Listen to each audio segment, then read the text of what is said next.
Welcome back to another technical deep dive here in the debug zone. Today we're tackling a big question and breaking it down with insights from other users. Hopefully this clears up some misconceptions and helps you get the answer you need. So buckle up, stay a little curious, and let's jump right in.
And that's a wrap.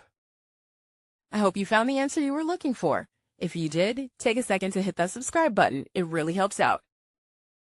And let me know in the comments which solution worked best for you. See you next time in the debug zone.